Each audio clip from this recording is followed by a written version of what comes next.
குருகுலம் கல்வி சேவையினூடாக இணைந்திருக்கின்ற மாணவ செல்வங்கள் அனைவருக்கும் எனது அன்பான வணக்கங்கள். பிள்ளைகளே, நாங்கள் தரம் 11க்குரிய வணிகமும் கணக்கீட்டு கல்வியிலும் வணிகம் ஒன்றின் நிதிக்கூட்டுகள் நிதிக்கூட்டுகள் 4வது தேர்ச்சியாக காணப்படுகின்ற வணிகம் ஒன்றின் நிதிக்கூட்டுகளை பற்றி நாங்கள் கடந்த வகுப்பிலும் இதே சேவையினூடாக நாங்கள் பார்த்திருந்தோம். அதன் தொடர்ச்சியாக வணிகம் ஒன்றின் நிதிக்கூட்டுகளின் தொடர்ச்சியாக இன்றைய கற்றல் செயற்பாடுகளிலும் நாங்கள் ஈடுபடக்கூடியதாக இருக்கும். அந்த வகையில் பாருங்க பிள்ளைகள், நாங்கள் கடந்த கற்றல் செயற்பாட்டின் ஊடாக வணிகம் ஒன்றின் நிதிக்கூட்டுகள், அந்த நிதிக்கூட்டுகளில் காணப்படுகின்ற லாப நட்ட கூட்டு, அதே போல நிதிநிலைம கூட்டு என்பவற்றை நாங்கள் பார்த்திருந்தோம். அதில் லாபட்ட கூட்டில் காணப்படுகின்ற அல்லது அதன் மூலம் நாங்கள் கணிப்பிடுகின்ற மொத்த லாபம், அதே போல தேறிய லாபம் என்பவற்றை நாங்கள் ஒவ்வொரு விடயங்களாக தனித்தனியாக நாங்கள் பார்த்திருந்தோம். அதுக்கு அடுத்ததாக நாங்கள் நிதிநிலைம கூட்டு. அப்போ நிதிநிலைம கூட்டை பற்றி நாங்கள் கடந்த கற்றல் செயற்பாட்டின் ஊடாக நிதிநிலைம கூட்டண்டா என்ன, அங்கே காணப்படுகின்ற சொத்துக்கள், பொறுப்புகள், உரிமையாண்மை ஒவ்வொன்றையும் நாங்கள் தனித்தனியாக பார்வையிட்டு பார்த்து, அதன் பின்னர் அந்த நிதிநிலைம கூட்டின் ஒரு மாதிரி அமைப்பு ஒன்றை நாங்கள் பார்த்து, அந்த மாதிரி அமைப்பை அடிப்படையாக கொண்டு நாங்கள் ஒரு நிதிநிலைம கூட்டொன்றை நாங்கள் தயாரித்திருந்தோம். அதன் தொடர்ச்சியாக இன்றைய தினம் நாங்கள் ஒரு பரீட்சை மீதியை அடிப்படையாக கொண்டு ஒரு லாப நட்ட கூட்டு, அதே போல நிதிநிலைம கூட்டு ஒன்றை நாங்கள் எவ்வாறு தயாரிக்கிறதை பற்றி நாங்கள் இன்று பார்க்கக்கூடியதாக இருக்கும். அந்த வகையில் பாருங்கள் மாணவர்கள், நாங்கள் கண்ட பாடத்துக்குள்ளே வருவோம். பார்த்தீங்கன்னு சொன்னால், எங்களுக்கு ஒரு நிறுவனத்தின் பரீட்சை மீதி எங்களுக்கு தரப்பட்டிருக்கு. வசந்த் வணிகத்தின் நிதியாண்டு காலம் 31/3/2020 முடிவடைகின்றது. அத்தினத்தில் உள்ளவாறான பரீட்சை மீதி பின்வருமாறு. அப்போ எங்களுக்கு நிதியாண்டு காலம் முடிவடையுது. அந்த நிதியாண்டு காலத்தில் அந்த நிறுவனத்தின் பரீட்சை மீதி ஒன்று தரப்பட்டிருக்கு. பரீட்சை மீதியில் இருக்கிற விடயங்கள் ஒவ்வொன்றா நாங்கள் தனித்தனியாக பார்ப்போம், என்னென்ன விடயங்கள் தரப்பட்டிருக்காங்க. அப்போ இந்த கணக்கு நாங்கள் தயாரிக்கின்ற போது எங்களுக்கு பரீட்சை மீதி ஒன்று தரப்பட்டிருக்கும். அந்த பரீட்சை மீதியை அடிப்படையாக கொண்டு நாங்கள் கேட்கப்பட்ட கேள்விக்குரிய விடையை நாங்கள் எழுதக்கூடியதாக இருக்கும். எங்களுக்கு இந்த பரீட்சை மீதி அடிப்படையாக கொண்டு நாங்கள் லாப நட்ட கூட்டு, அதே மாதிரி நிதிநிலைம கூட்டு நாங்கள் தயாரிக்கக்கூடியதாக இருக்கும். அப்போ நாங்கள் இந்த கணக்கை நாங்கள் அணுகின்ற ஒரு முறை ஒன்றிற்கு நாங்கள் கடந்த வகுப்பில் நான் ஒவ்வொன்று அதை பற்றி கூறியிருந்தேன். அப்போ இந்த பரீட்சை மீதிய பிள்ளைகள் நாங்கள் முதல் என்ன செய்யணும் சொன்னால், முதல்ல நாங்கள் வாசிக்க வேண்டும். அங்கே தரப்பட்ட விடயங்களை நாங்கள் என்னென்ன விடயங்கள் தரப்பட்டிருக்கின்றதை நாங்கள் வாசிக்கின்ற போது எங்களுக்கு அறிந்து கொள்ளக்கூடியதாக இருக்கும். பாருங்க பிள்ளைகள், பரீட்சை மீதியில் தரப்பட்டிருக்கு 1 மூலதனம். அடுத்த பார்த்தீங்கன்னு சொன்னால் தரப்பட்டிருக்கு 1/1/2020. அவங்களுக்கு இந்த தரப்பட்டிருக்கு பாருங்கள், வசந்த் வணிகத்தின் நிதியாண்டு காலம் 31/12/2020 முடியுது. 31/12/2020 முடிவடைந்த ஆண்டுக்கு எங்களுக்கு பரீட்சை மீதி தரப்பட்டிருக்கு. அவங்க பார்த்தீங்கன்னா 1/1/2020 சரக்கு இருப்புகள் தரப்பட்டிருக்கு 30,000 ரூபாய். கொள்வனவு, அதே மாதிரி பாருங்க, ஒற்றுமை கூலி, விற்பனை. அடுத்த பார்த்தீங்கன்னா விற்பனை தரகு, கொள்வனவு, ஒற்றுமை கூலி, விற்பனை, அதே மாதிரி விற்பனை தரகு. அடுத்தது கடன் பட்டோர். அடுத்த பாருங்கள் கடன் கொடுத்தோர். அடுத்த பார்த்தீங்கன்னு சொன்னால் காப்புறுதி கட்டணம். அடுத்த பாருங்கள் வாடகை. கடன் பட்டோர், கடன் கொடுத்தோர், காப்புறுதி கட்டணம், வாடகை. இந்த அடிப்படையில் எங்களுக்கு பரீட்சை மீதியில் உள்ள விடயங்கள் தரப்பட்டிருக்கு. மேலும் பல விடயங்களை நாங்கள் பார்ப்போம். இதில் நீண்ட கால முதலீடுகள் 50,000 ரூபாய். அதே மாதிரி பாருங்கள் முதலீட்டு வருமானம் 2,000 ரூபாய். பெற்ற கழிவு தரப்பட்டிருக்கு 3,000 ரூபாய். கொடுத்த கழிவு தரப்பட்டிருக்கு 4,000 ரூபாய். அடுத்த பாருங்கள் ஊழியர் சம்பளம் தரப்பட்டிருக்கு 15,000 ரூபாய். அறவிட முடியா கடன் தரப்பட்டிருக்கு 4,000 ரூபாய். நீண்டகால வங்கி கடன் தரப்பட்டிருக்கு எங்களுக்கு 1,00,000 ரூபாய். வட்டி செலவுகள் தரப்பட்டிருக்கு 12,000 ரூபாய். வங்கி கட்டணம் ஒன்று தரப்பட்டிருக்கு 2,000 ரூபாய். அடுத்த என்ன விடயங்கள் தரப்பட்டிருக்குன்னு பார்த்தோம் என்றால், தீயழிவு நட்டம் 4,000 ரூபாய். காணி கட்டடம் 2,00,000 ரூபாய். தளபாடம் தரப்பட்டிருக்கு 1,00,000 ரூபாய். காசு மீதி 1,28,000. வங்கி மேலதிகப்பட்டு தரப்பட்டிருக்கு 30,000 ரூபாய். இவ்வளவு விடயங்கள் எங்களுக்கு பரீட்சை மீதியில் தரப்பட்டிருக்கின்றது. பரீட்சை மீதி எங்களுக்கு பேலன்ஸ் பண்ண காட்டப்பட்டிருக்கு 8,85,000 ரூபாய். அப்போ எங்களுக்கு பரீட்சை மீதியில் நாங்கள் தர விடயங்களை முதல்ல நாங்கள் என்னென்ன விடயங்கள் தரப்பட்டிருக்கின்றதை நாங்கள் வாசித்து கொள்ளக்கூடியதாக இருக்கும். ஏனென்றால் எங்களுக்கு தெரியும், நாங்கள் ஒவ்வொரு விடயமும் நாங்கள் பார்த்திருக்கின்றோம். வருமான கூட்டு தயாரிக்கின்ற போது அந்த வருமான கூட்டில் என்னென்ன விடயங்கள் எவ்வாறு நாங்கள் பதிய வேண்டது என்றதை பற்றி நாங்கள் தனியாக பார்த்துருக்கிறோம். லாபட்ட கூட்டில் பதியப்படுற விடயங்கள். அதே மாதிரி நிதிநிலைமை கூட்டு ஒன்றில் என்னென்ன விடயங்கள் பதியப்படும், என்னென்ன தலையங்கத்துக்களை எவ்வாறு பதியப்படும் என்றதை பற்றி நாங்கள் பார்த்திருக்கின்றோம். அப்போ இது ஒவ்வொரு விடயங்களையும் வாசிக்கின்ற போதே உங்களுக்கு புரிஞ்சு கொள்ளக்கூடிய இருக்கும். எந்தெந்த விடயங்களை கொண்டு நாங்கள் எங்கெங்கே பதிவு செய்ய போகிறோம் என்றதை நீங்கள் புரிஞ்சு கொள்ளக்கூடிய இருக்கும். இப்போ தொடர்ந்து பாருங்கப்படியா இதில் கேட்கப்பட்ட கேள்வியை பார்த்தோம் என்றால் அதில் இன்னொரு தரவு தரப்பட்டிருக்கு. கொள்வனவு செய்யப்பட்ட பொருட்களில் 50,000 ரூபா 50,000 30/12/2020 இருப்பாக காணப்பட்டது. அப்போ கொள்வனவு செய்யப்பட்ட பொருட்களில் ரூபா 50,000 31/12/2020 இருப்பாக காணப்பட்டது. அப்போ நாங்கள் ஏற்கனவே பார்த்துருக்கிறோம் இருப்புன்னு சொன்னால் நிதியாண்டில் கொள்வனவு செய்யப்பட்டு விற்பனைக்கு தயாராக நாங்கள் வச்சிருக்கின்றோம். ஆனால் இன்னும் விற்பனை செய்யப்படாமல் காணப்படுகின்ற பொருட்களுடைய கிரியம், அதுதான் நாங்கள் இருப்புன்னு சொல்கிறோம், சரக்கிருப்பு. அதில் பாருங்கள் 50,000 இங்கே தரப்பட்டிருக்கு. வேண்டப்படுவது 31/12/2020 முடிவடையும் ஆண்டுக்கான லாப நட்ட கூட்டு. அப்போ இங்கே கேள்வி கேட்கப்பட்டிருக்கு, முடிவடைந்த ஆண்டுக்கு லாப நட்ட கூட்டு ஒன்று கேட்கப்பட்டிருக்கு. அதே மாதிரி 31/12/2020 உள்ளவாறான நிதிநிலைமை கூட்டு. அப்போ அதை பாருங்க கேட்கப்பட்டிருக்கு, நிதிநிலைமை கூட்டு கேட்கப்பட்டிருக்கு. அப்போ இந்த கணக்கில் நாங்கள் அணுகுகின்ற போது பிள்ளைகள் பாருங்கள், முதல்ல நாங்கள் என்ன செய்வோம்னு சொன்னால் கணக்கை முதல் வாசிக்கின்றோம். என்ன கேள்வி கேட்கப்பட்டிருக்கின்றதை நாங்கள் பார்க்கின்றோம். கேட்கப்பட்ட கேள்விக்குரிய மாதிரியை நாங்கள் முதல்ல வரைய வேணும். அவங்களுக்கு லாபட்ட கூட்டு நாங்கள் தனியாக தயாரிச்சினாங்கள், நிதிநிலைமை கூட்டும் ஒன்று நாங்கள் தனியாக தயாரிச்சினாங்கள். அப்போ அது இந்த மாதிரியில் உங்களுக்கு தெரிஞ்சிருக்கும். அதே போல் நீங்கள் ஒரு மாதிரி ஒன்றை நீங்கள் வரைய வேணும். அதை நாங்கள் பரீட்சை மீதியை முதல்ல வாசிக்கின்றோம். அவங்களுக்கு தெரியும் என்னென்ன விடயங்கள் தரப்பட்டிருக்கண்டு. அதுக்கேற்ற மாதிரி நாங்கள் ஒரு மாதிரியை நாங்கள் வரைந்து அதில் உள்ள விடயங்களை நாங்கள் முதல்ல எழுதி கொள்வோம். அதன் பிற்பாடு நாங்கள் பரீட்சை மீதியை பார்த்து ஒவ்வொரு விடயங்களாக எங்கெங்கே நாங்கள் பதிய வேணுமோ அந்தந்த இடங்களை கொண்டு நாங்கள் பதிகின்ற போது விரைவாகவும் இலகுவாகவும் நாங்கள் கேட்கப்பட்ட கேள்விக்குரிய கணக்கை நாங்கள் செய்து குடிக்கக்கூடியதாக இருக்கும். அப்போ நாங்கள் அதே பழக்கத்தில் நாங்கள் ஒவ்வொரு பயிற்சியும் செய்கின்ற போது தான் அந்த கணக்கை குறிப்பிட்ட டைமுக்குள்ளே விரைவாக எங்களுக்கு செய்யக்கூடியதாக இருக்கும். அப்படியில் பாருங்க பிள்ளைகள் லாபட்ட கூட்டு கேட்கப்பட்டிருக்கு, அதே மாதிரி நிதிநிலைமை கூட்டு கேட்கப்பட்டிருக்கு. அப்போ உங்களுக்கு தெரியும், நான் கடைசி வகுப்புல நாங்கள் இந்த லாபட்ட கூட்டு நிதிநிலைமை கூட்டை பற்றி நாங்கள் பார்த்துருந்தாங்கள். அப்போ அதே போல் நீங்கள் கோடடிப்பீங்கள். அப்போ லாபட்ட கூட்டு அடிக்கின்ற போது நாங்கள் 3 கோடுகளை வரையக்கூடியதாக இருக்கும். அப்போ விவரம் தொகை என்ற அடிப்படையில் நாங்கள் 3 கோடு வரைவோம். அதே மாதிரி பார்த்தீங்கன்னா நிதிநிலைமை கூட்டுக்கு நாங்கள் இதே மாதிரியான கோடு, அதுக்கு நாங்கள் 2 கோடுகள் வரைந்தால் போதுமானதாக இருக்கும். இந்த அடிப்படை நாங்கள் கோடுகளை வரைந்து முதல்ல லாபட்ட கூட்டில் எங்களுக்கு நிறுவனத்தின் பேர் வசந்த் தனி வியாபாரத்தின் அடுத்த நிதியாண்டு காலம் 31/12/2020 முடிவடைகிற ஆண்டு. அப்போ முடிவடைந்த ஆண்டுக்கான லாபட்ட கூட்டண்டு தலையங்கம் இடப்பட வேணும். அது 2 வரியில் இடப்பட வேணும். அதை பற்றி நாங்கள் பார்த்துருக்கிறோம். அவ மேலே நாங்கள் நிறுவனத்தின் பேரை போட்டு அடுத்த வரியில் அந்த நிறுவனத்தின் திகதிகளை இட்டு அதுக்குரிய தலையங்கத்தை நாங்கள் இடுவோம். முடிவடைந்த காலப்பகுதி இட்டு நாங்கள் தலையங்கத்தை இடுவோம். அதுக்குள்ள பார்த்தீங்கன்னு சொன்னால் இதில் வர வேண்டிய விடயங்கள், முக்கியமான விடயங்கள். முதல்ல பார்த்தீங்கன்னா விற்பனை பதிவம். அந்த விற்பனையிலிருந்து நாங்கள் விற்பனை கிரயத்தை கழிக்கிறோம். நாங்கள் கழிச்சு தான் நாங்கள் மொத்த லாபத்தை கண்டுகொள்கிறோம். நாங்கள் அப்போ விற்பனை பதிஞ்சிட்டு அதுக்குள்ள விற்பனை கிரியம் பண்ணுகின்ற போது நாங்கள் ஆரம்ப இருப்பு, அதுக்குள்ள பார்த்தீங்கன்னா கொள்வனவு, அதுக்குள்ள பார்த்தீங்கன்னா அந்த கொள்வனவுக்குரிய செலவுகள் இங்கே தரப்பட்டிருந்தால் அதை நாங்கள் பதிவோம். இல்லை உச்சும கூலி தரப்பட்டிருக்கு, அப்போ உச்சும கூலியை பதிவோம். அப்போ அந்த ஆரம்ப இருப்பு, கொள்வனவு, உச்சும கூலியை நாங்கள் கூட்டி எடுப்போம். அதை நாங்கள் சொல்கிறோம் நாங்கள் விற்பனைக்கு தயாராக உள்ள பொருட்களின் கிரியம். அப்போ இவ்வளோ பொருட்கள் நாங்கள் விற்பனைக்கு தயாராக வச்சிருக்கிறோம். அதிலிருந்து நாங்கள் என்ன செய்வோம் என்றால் எங்களுக்கு இங்கே இறுதி இருப்பு தரப்பட்டிருக்கு, அந்த இருப்பை நாங்கள் கழிப்போம். ஆனபடியால் அதில் நாங்கள் கீழே இறுதி இருப்புண்டு நாங்கள் எழுதக்கூடிய இருக்கும். எழுதினோம் என்றால் அது கீழே அடுத்ததாக விற்பனை கிரியம் வரும். அப்போ அந்த விற்பனையிலிருந்து நாங்கள் விற்பனை கிரியத்தை கழிக்கின்ற போது எங்களுக்கு வரும் மொத்த லாபம்.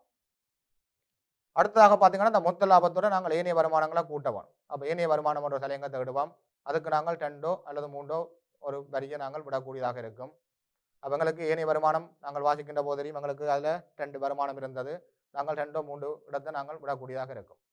அதுக்குள்ள பிள்ளைகள் பார்த்தீங்கன்னா செலவுகள் நாங்கள் தலையங்கத்தை போடுவோம். செலவுகள் போட்டுட்டு அந்த செலவுகளுக்குள்ளே என்னென்ன விடயம் இருக்குது அந்த செலவை நாங்கள் வகைப்படுத்துறது. முதல் விநியோக செலவு, அதுக்கு ஒரு 4-5 வரியை விடுவோம். அப்போ 4-5 இடத்தை நாங்கள் விட்டுட்டு அதுக்கு அடுத்ததாக நிர்வாக செலவுகள்.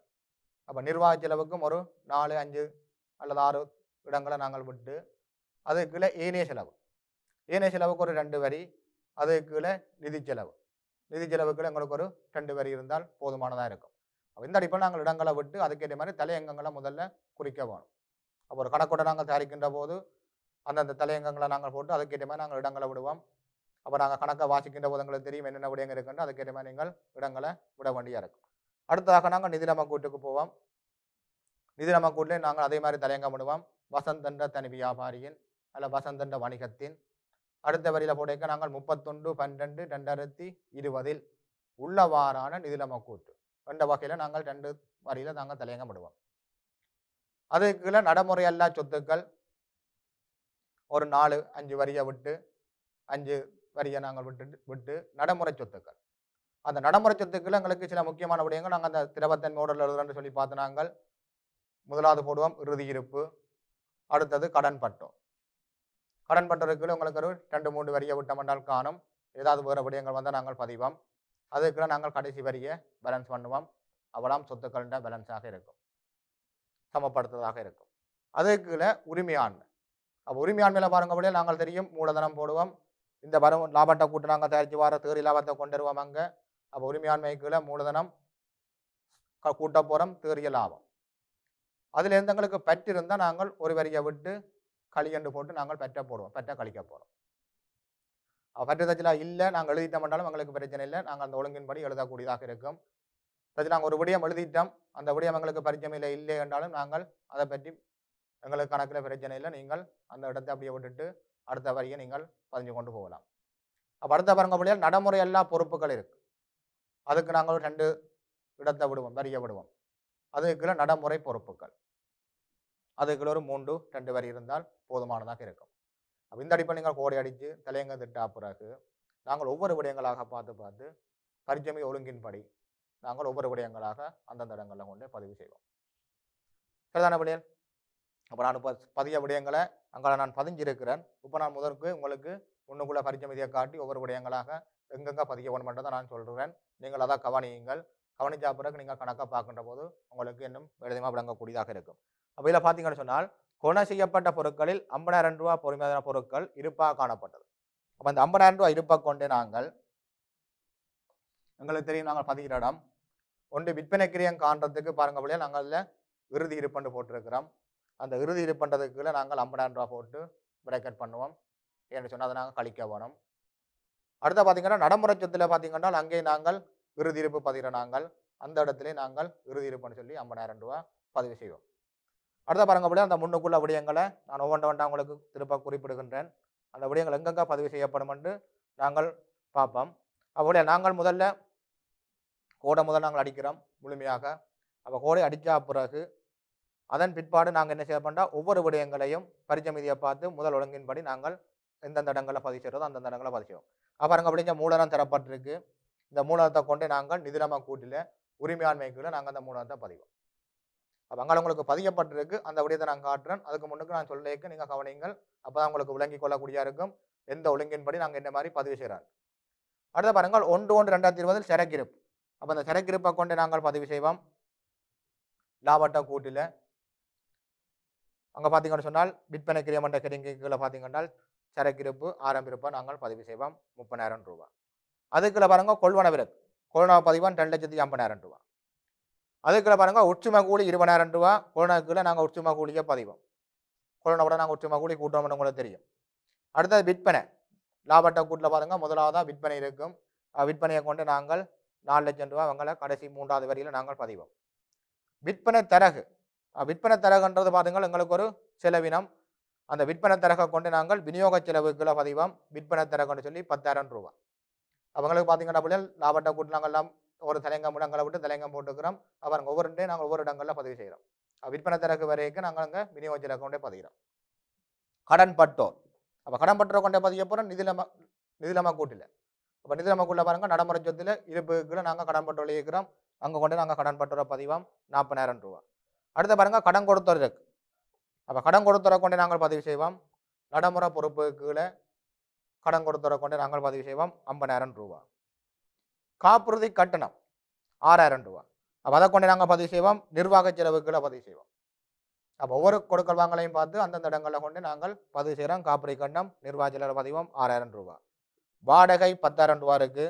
அதையும் கொண்டு நாங்கள் நிர்வாக செலவுகளை பதிவு செய்வோம். அது செய்த அப்புறம் அடுத்த பாருங்கள் நீண்டகால முதலீடு.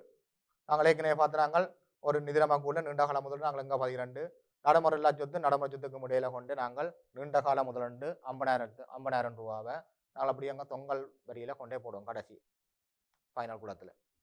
அடுத்த பாருங்க முதலீட்டு வருமானம் 2000 ரூபா இருக்கு. முதலீட்டு வருமானத்தை கொண்டு நாங்கள் ஏனைய வருமானம் என்ற கரிங்கிற்கு மொத்த லாபத்துக்கு நாங்கள் ஏனைய வருமானம் ஒன்று வாங்கியிருப்போம். அந்த ஏனைய வருமானம் என்ற கரிங்குக்கு தலையங்கத்துக்கு நாங்கள் முதலீட்டு வருமானத்தை பதிவோம்.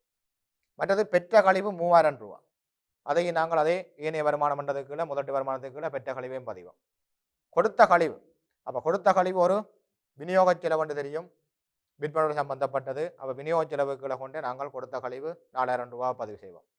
ஊழியர் சம்பளம் அவங்களை கொண்டு சொல்லல ஊழியர் சம்பளம் மட்டும் தரப்பட்டிருக்கு. இப்போ நிர்வாக ஊழியர் சம்பளம் என்றா நிர்வாக செலவுகளை பதிகிற நாங்கள், விற்பனை ஊழியர் சம்பளம் என்றா விநியோக செலவுகளை பதிகிற நாங்கள். இந்த ஊழியர் சம்பளம் தந்திருக்கு நாங்கள் அப்படி ஊழியர் சம்பளம் தந்தாலும் நிர்வாக செலவுகளை ஊழியர் சம்பளத்தை நாங்கள் கொண்டே 15,000 ரூபா பதிவு செய்வோம். அப்போ ஊழியர் சம்பளம் மட்டும் நாங்கள் பதிவு செய்கிறோம் நிர்வாக செலவுகளை. அடுத்த பாருங்கள் அறவிட முடியா கடன். அப்போ அறுவடையா கடன்ன்றது ஒரு விநியோக செலவு. அப்போ விநியோக செலவுக்குள்ள நாங்கள் அறுவடையா கடன் 4000 ரூபா கொண்டே பதிவு செய்வோம். நீண்டகால வங்கி கடன். அப்போ நீண்டகால வங்கி கடன்றது நடைமுறையல்லா பொறுப்பு. அப்போ நடைமுறையில்லா பொறுப்புக்குள்ள நீண்டகால வங்கி கடனை கொண்டு நாங்கள் 1,00,000 ரூபா பதிவோம். இதில் நமக்குள்ள பாருங்க நடைமுறையில்லா பொறுப்பு இருக்கும். அதுக்குள்ள நாங்கள் நீண்டகால வங்கி கடனை பதிவோம். வட்டி செலவுகள். அப்போ அந்த கடன்களுக்குரிய வட்டி செலவு ஒரு நிதி செலவு. அப்போ லாபட்ட கூட்டில் நாங்கள் நிதி செலவு வாங்கியிருப்போம். ஏனைய செலவு அதுக்குள்ள கடைசியாக நிதி செலவு இருக்குது. நிதி செலவுன்றதுக்குள்ள நாங்கள் வட்டி செலவுகளை கொண்டே போடுவோம் 12,000 ரூபா. அடுத்தது வங்கி கண்டம் இருக்குது. வங்கி கண்டமும் ஒரு நிதி செலவு. அப்போ அந்த வட்டி செலவுக்குள்ள வங்கி கண்டத்தை நாங்கள் பதிவோம் லாபட்ட கூட்டில். அப்போ இப்படி ஒவ்வொரு விடயங்களாக நாங்கள் பார்த்து அங்கே கொண்டே ஒவ்வொரு கணக்கில் நாங்கள் அந்தந்த இடங்களில் கொண்டே பதிவு செய்கிறோம். இப்படி பதிவு செய்கின்ற போது எங்களுக்கு விரைவாகவும் கொண்டு ஒரு விடயத்தை நாங்கள் தவற விடாமல் இலகுவாக விரைவாக எங்களுக்கு பதிவு செய்யக்கூடிய இருக்கும். அடுத்த பாருங்கள் தீயழிவு நட்டம் 4000 ரூபா. இப்போ தீயழிவு நட்டம்ன்றது ஏனைய செலவு. அப்போ லாபட்ட கூட்டில் நிர்வாக செலவுக்கு அடுத்ததாக ஏனைய செலவு போட்டிருப்போம். அந்த ஏனைய செலவுக்குள்ள நாங்கள் தீயழிவு நட்டத்தை போடுவோம் 4000 ரூபா. அடுத்த பாருங்க அப்படியே காணி கட்டுறோம். அப்போ தீயழிவு நட்டம் ஏனைய செலவுக்கு பதிவோம். காணி கட்டுறம் இருக்குது. காணி கட்டுறதை கொண்டு நாங்கள் பதிய போகிறோம். நடைமுறையில்லா சொத்துக்களை காணி கட்டுறதை கொண்டே நாங்கள் பதிவு செய்யக்கூடிய இருக்கும். 2 வரியில் முதலாவது வரியில் நாங்கள் பதிவு செய்வோம். அதே மாதிரி தளபாடம். தளபாடம் ஒரு நடைமுறையில்லா சொத்து. அதில் கிரியம் தரப்பட்டு 1,00,000 ரூபா. அதை கொண்டு நாங்கள் நடைமுறையில்லா சொத்துக்களை பதிவோம். காசு மீதி தரப்பட்டிருக்கு. அது வந்து நடைமுறை சொத்து. நடைமுறை சொத்துக்களை காசு மீதி 1,28,000 ரூபா நாங்கள் பதிவு செய்வோம். வங்கி மேலதிக பற்று 30,000 ரூபா. 30,000 ரூபா வங்கி மேலதிக பற்று ஒரு குறுங்கால பொறுப்பு. அப்போ நடைமுறை பொறுப்புகளை நிதி நமக்குள்ள நடைமுறை பொறுப்புகளை நாங்கள் 30,000 ரூபா பதிவு செய்வோம். அப்படி ஒவ்வொரு விடயங்களையும் எங்களுக்கு கேட்கப்பட்ட கேள்விக்கு ஏற்ற வகையில் அப்போ கேட்கப்பட்ட கேள்விக்கு ஏற்ற வகையில் நாங்கள் முதல்ல இருப்பை பதிகிறோம். இருப்பங்களுக்கு தரப்பட்டு கொஞ்சம் மேலே தகவலாக ஒரு தரவு அதை நாங்கள் பதிவு செய்த பிறகு அடுத்ததாக நாங்கள் இந்த லாபட்ட கூட்டு நிதிலம கூட்டில் பரிச்சை மீதியை பார்த்து ஒவ்வொரு விடயங்களையும் நாங்கள் அந்தந்த இடங்களில் நாங்கள் பதிவு செய்கிறோம். இப்போ பார்த்தீங்கன்னா நான் ஏற்கனவே சொல்லப்பட்ட விடயம் இந்தியால கணக்காக உங்களுக்கு நான் இதில் செய்து காட்டியிருக்கிறேன். அப்போ அதுக்கு முன்னே உங்களை விளங்கிக் கொள்ளக்கூடிய வகையில் என்ன மாதிரி நாங்கள் அந்த கணக்குக்கு கோடடிக்கிறோம், என்ன மாதிரி நாங்கள் அந்த கணக்குக்குரிய தலையங்கங்களை போடுறோம், என்ன மாதிரி இடங்களை வர்றோம். இனி அதுக்கு பிறகு நாங்கள் பரிச்சை மீதியை பார்த்து ஒவ்வொரு விடயத்தையும் நாங்கள் என்ன மாதிரி பதிவு செய்கிறோம்ன்றதை நான் உங்களுக்கு குறிப்பிட்டிருந்தேன். அந்த வகையில் பாருங்க விடையில் அப்போ நான் இப்போ சொன்ன விடயங்கள் வந்து இந்தியாவில் பதிவு செய்யப்பட்டிருக்கு. பார்த்தீங்கன்னு சொன்னால் முதல்ல நாங்கள் நிறுவனத்தின் தலையங்கத்தை போடுறோம். நிறுவனத்தின் பேரை நாங்கள் முதல் குறிப்பிடுவோம், வசந்த் வணிகத்தின்.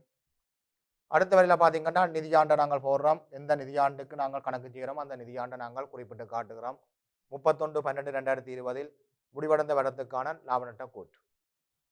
அப்போ நான் அங்கே சொல்லப்பட்ட விடயங்களை பாருங்கள் இந்த ஒவ்வொரு விடயங்களாக பதிவு செய்யப்பட்டிருக்கு. அங்கே பரிச்சயம் இருக்கிற விற்பனை பதிஞ்சிருக்கிறோம் 40,000 ரூபா. அதே மாதிரி கழிக்கிறோம் விற்பனை கிரியத்தை.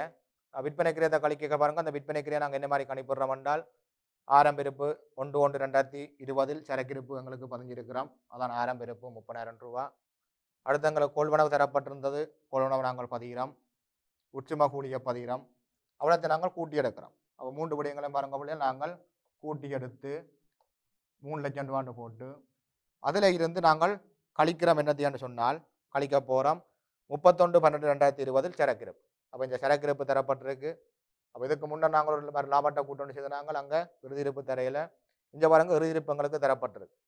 அப்போ இறுதியிருப்புன்றது நாங்கள் விற்கிறதுக்கு தயாராக 3,00,000 ரூபா பெருமையான பொருட்களை வச்சிருக்கிறோம் விற்பனைக்கு தயாராக. அதில் 50,000 ரூபா பெருமையான பொருட்கள் இன்னும் விற்கப்படையில.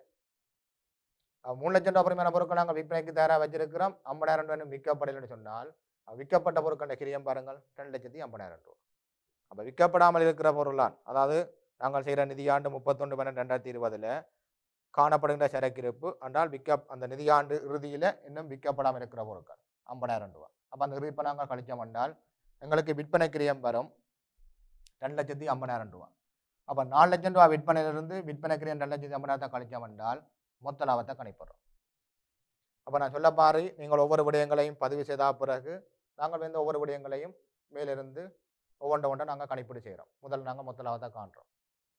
அதுக்கடுத்த பரங்கள் அப்படி எங்கள் அடுத்த பகுதி பார்த்தோம் என்றால் தொடர்ந்து வரும் மொத்த லாபத்தோட நாங்கள் ஏனைய வருமானங்கள் எங்களுக்கு அங்கே பரிச்சமையில் ஏனைய வருமானம் தரப்பட்டிருந்தது.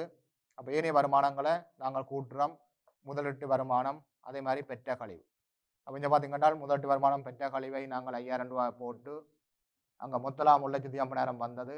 அதை நாங்கள் கூட்டி 1,55,000 ரூபா எடுக்கிறோம்.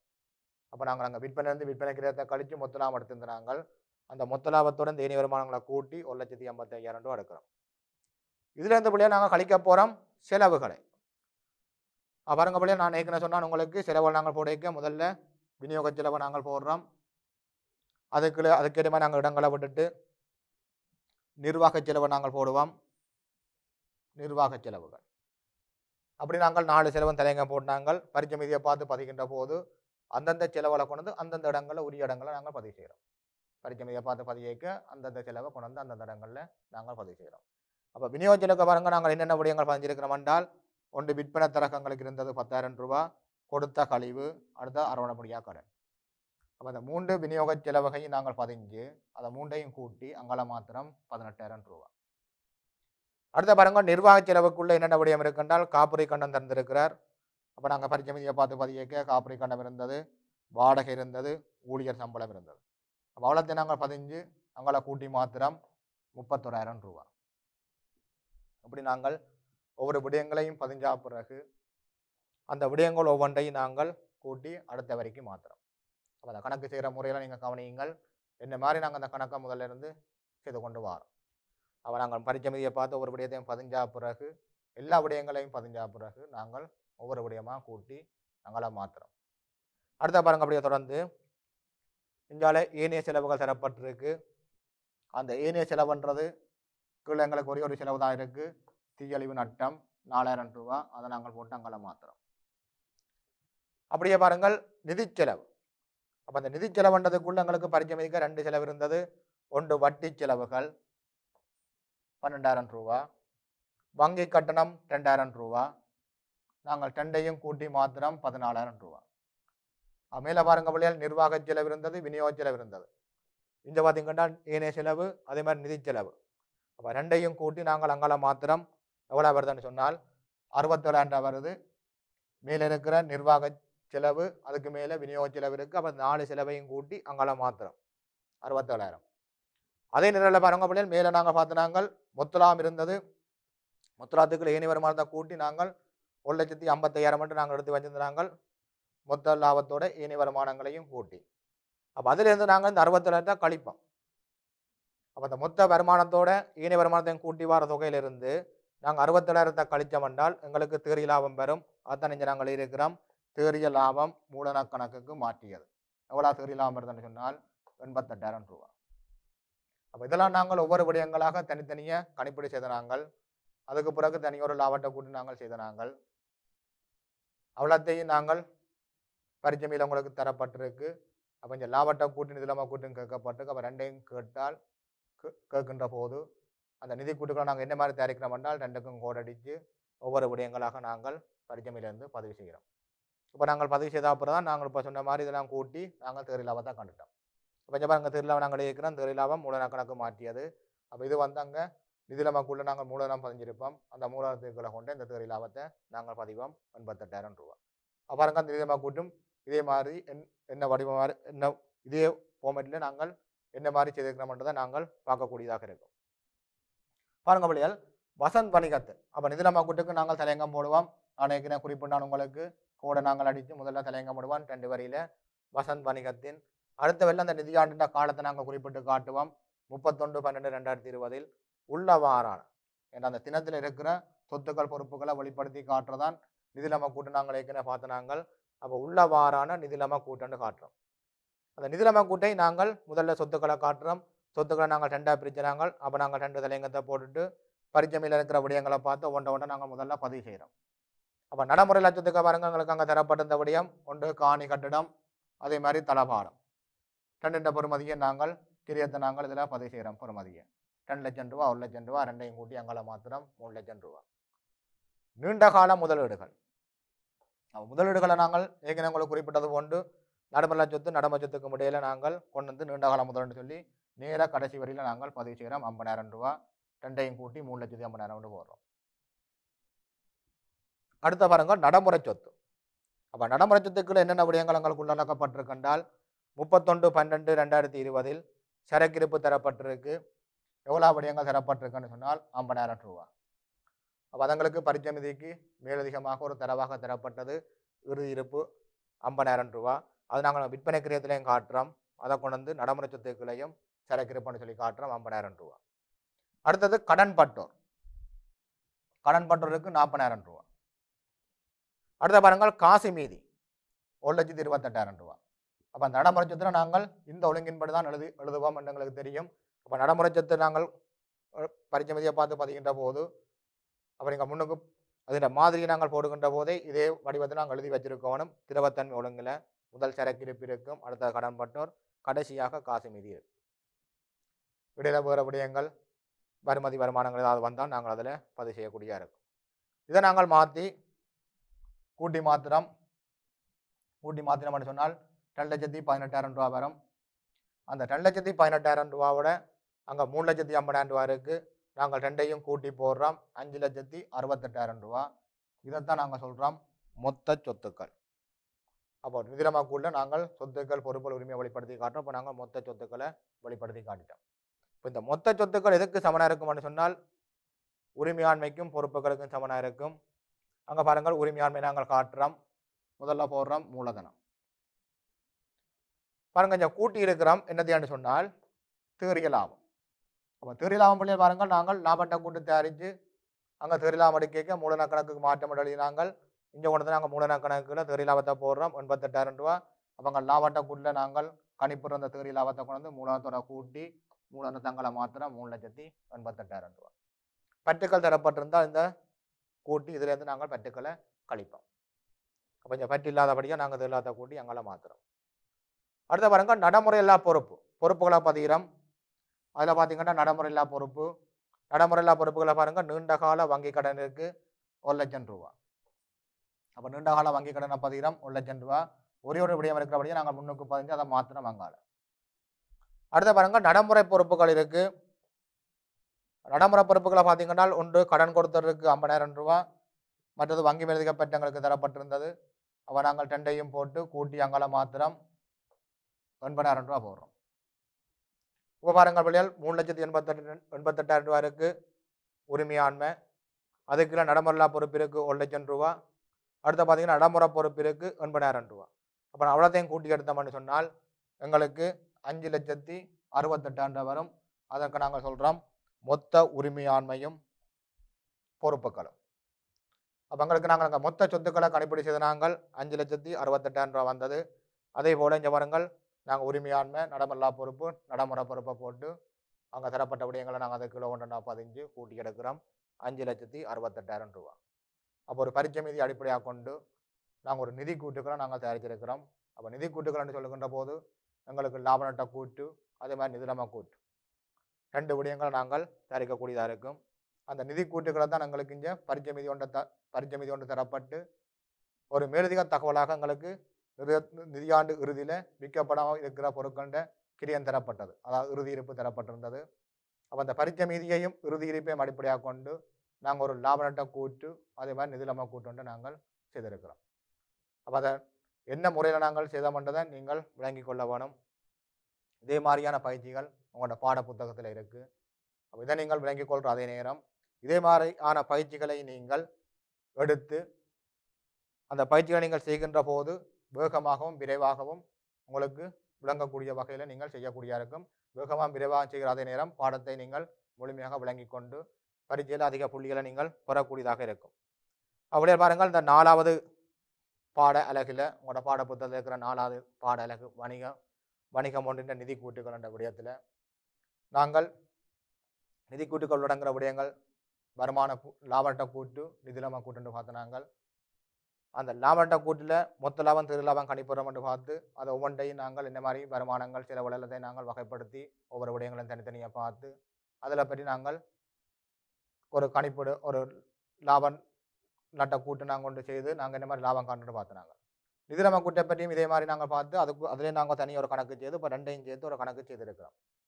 அப்போ இவ்வளோ விடயங்கள்லாம் நாங்கள் உங்களோட வணிகம் ஒன்று நிதி கூட்டுகள்ன்ற பாட அலகுனூடாக நாங்கள் பார்க்கக்கூடிய விடயங்களாக இருக்கும். அப்போ இதோட தொடர்புடைய ஒரு பாடமாக எங்களுக்கு அடுத்த 5வது பாடலகு காணப்படுகின்றது. அவங்களோட பாடப்புத்தகத்தில் 5வது பாடலகாக காணப்படுகின்றது. இதே நிதி கூட்டுக்களை வணிகம் ஒன்று நிதி கூட்டுக்களை நாங்கள் செம்மையாக்கல்களோடு நாங்கள் சேர்த்து செய்கிற ஒரு விடயம். அப்போ நிதிலம கூட்டோண்ட நீங்கள் இப்போ செய்து பார்த்துக்கிறீங்கள். இதில் நான் உங்களுக்கு இறுதி இருப்பன்ற ஒரு செம்மையாக்களை நான் இதில் காட்டியிருக்கிறேன். அதையும் சேர்த்து தான் இப்போ நாங்கள் ஒரு நிதிலம கூட்டு நாங்கள் நிதி கூட்டுகள் நாங்கள் செய்திருக்கிறோம். லாபட்ட கூட்டு நிதிலம கூட்டு செய்திருக்கிறோம். அப்போ எங்களுக்கு இன்னும் மேலதிகமாக சில சீராக்கங்களோட எங்களுக்கு இந்த 5வது பாடலுக்கு நாங்கள் பார்க்கக்கூடிய இருக்கும். அப்போ அது தொடர்பான விடயங்களை தான் இப்போ நாங்கள் அடுத்ததாக பார்க்க போகின்றோம். பாருங்க பிள்ளைகள், எங்களுக்கு தரம் 11 பார்த்தீங்கன்னு சொன்னால் வணிகமும் கணக்கீட்டு கல்வியிலையும் 5வது பாடலகாக எங்களோட பாடப்புத்தகத்தின் 5வது பாடலகாக செம்மையாக்கல் பதிவுகளுடனான நிதி கூட்டுகள். அப்போ இந்த 4வது பாடல்களில் நாங்கள் நிதி கூட்டுகளை தயாரிக்கிறோம், வணிகம் என்ற நிதி கூட்டுகளை தயாரிக்கிறோம். அதே நிதி கூட்டுகளை தான் நாங்கள் என்ன செய்ய போகிறோம் என்றால் செம்மையாக்கல் பதிவுகளுடன் அங்கே தரப்பட்ட மேலதிக தகவலுடன் அதாவது செம்மையாக்கல் பதிவுகளுடன் அந்த நிதி கூட்டுகளை நாங்கள் தயாரிக்க போகிறோம். அப்போ அந்த 4வது பாட அலகுன்ற தொடர்ச்சியாகத்தான் இந்த 5வது பாட அலகு காணப்படுறதாக இருக்கும். அப்போ அது தொடர்பான விடயங்களை தான் நாங்கள் தொடர்ச்சியாக நாங்கள் பார்க்கக்கூடியதாக இருக்கும். அவர்கள் செம்மையாக்கல் பதிவுடன் நாங்கள் நிதி கூட்டுகளை தயாரிக்கிறோம். அப்போ இந்த செம்மையாக்கல்ண்டா என்னென்ன செம்மையாக்கள் நாங்கள் பார்க்க போகின்றோம், அந்த செம்மையாக்களை நாங்கள் என்ன மாதிரி பதிவு செய்கிறது, அதுக்குரிய செட்டப் பதிவு, அந்த செம்மையாக்களை அடிப்படையாக கொண்டு நாங்கள் எவ்வாறு நிதி கூட்டுகளை தயாரிக்கிறோம், லாபட்ட கூட்டு நிதிலம கூட்டு நாங்கள் எவ்வாறு தயாரிக்கின்றது என்ற விடயங்களை பற்றி தான் நாங்கள் பார்க்க போகிறோம். அப்போ இப்போ நாங்கள் பார்த்த அந்த லாபட்ட கூட்டு நிதிலம கூட்டு நாங்கள் செம்மையாக்களோடு என்ன மாதிரி தயாரிக்கிறதுன்றதை நாங்கள் பார்க்கக்கூடியதாக இருக்கும். அப்போ நீங்கள் விளங்கிக் கொள்ளுங்கள். முதல்ல நாங்கள் செம்மையாக்கள் இல்லாமல் ஒரு லாபட்ட கூட்டு நிதிலம கூட்டு நாங்கள் தயாரிக்க பழகிக் கொள்ள வேணும். அப்போ தான் செம்மையாக்களும் வருகின்ற போது எங்களுக்கு இன்னும் மேலதிகமாக இலவாக கணிப்பிடக்கூடியதாக இருக்கும். பாருங்க பிள்ளைகள், செம்மையாக்கல் பதிவுடன் நிதி கூட்டுகள் நாங்கள் தயாரிப்போம். இங்கே பாருங்கள், செம்மையாக்கல் பதிவுகள். அப்போ செம்மையாக்கல் பதிவுகள் என்றால் எங்களுக்கு என்ன தரப்பட்டு கண்டு பார்ப்போம்.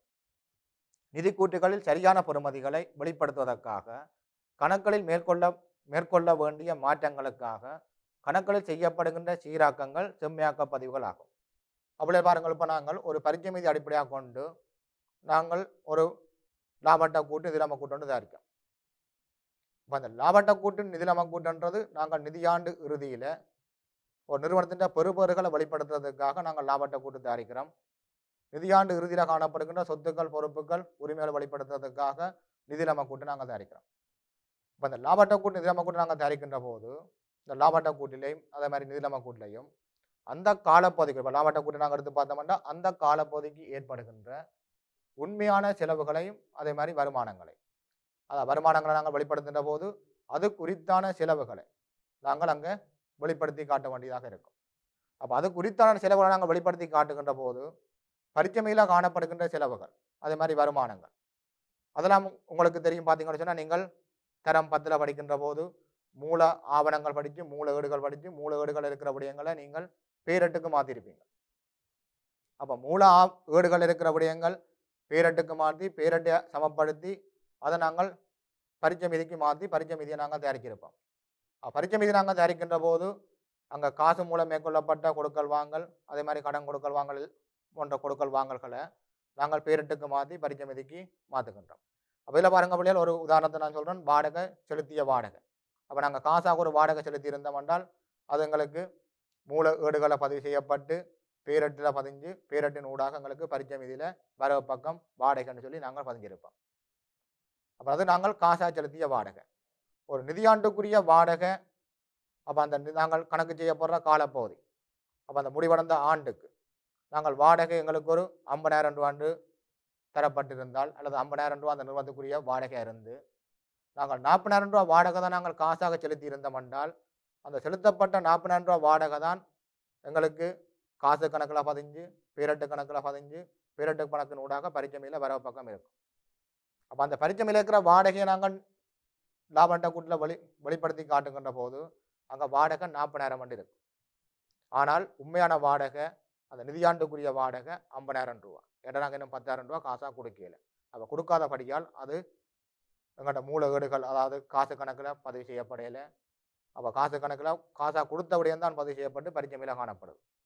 அப்போ பரிச்சை மீதி அடிப்படையாக கொண்டு நாங்கள் நிதி கூட்டுகளை தயாரிக்கின்ற போது சரியான பெறுமதிகளை, அதான் பாருங்க பிள்ளைகள், சரியான பெறுமதிகளை வெளிப்படுத்துவதற்காக கணக்குகளில் மேற்கொள்ளப்பட வேண்டிய மாற்றங்கள். அப்போ நாங்கள் அங்கே வாடகை செலுத்தி இருக்கிறோம் காசாக 40,000 ரூபா. அப்போ உண்மையான சரியான வாடகை 50,000 ரூபா. அப்போ நாங்கள் அங்கே 10,000 ரூபா வாடகை செலுத்தையில் அந்த செலுத்தாத வாடகை அந்த கணக்கில் நாங்கள் சீராக்கி நாங்கள் லாபட்ட கூட்டில் 50,000 ரூபா வாடகை கண்டு காட்டணும். அப்படி காட்டுற விடயங்களை தான் நாங்கள் இங்கே செம்மையாக்கல் என்று பதிவுகள்னு சொல்கிறோம். அப்படி ஒவ்வொரு விடயங்களும். அப்போ என்னென்ன விடயங்கள் இங்கே நாங்கள் தரம் பயனுள்ள பார்க்க போகிறோமோ அந்த செம்மையாக்கல் விடயங்களை நாங்கள் ஒவ்வொன்றா பார்ப்போம். அப்போ செம்மையாக்கண்ட பொங்கல் விளங்கி இருக்கும்.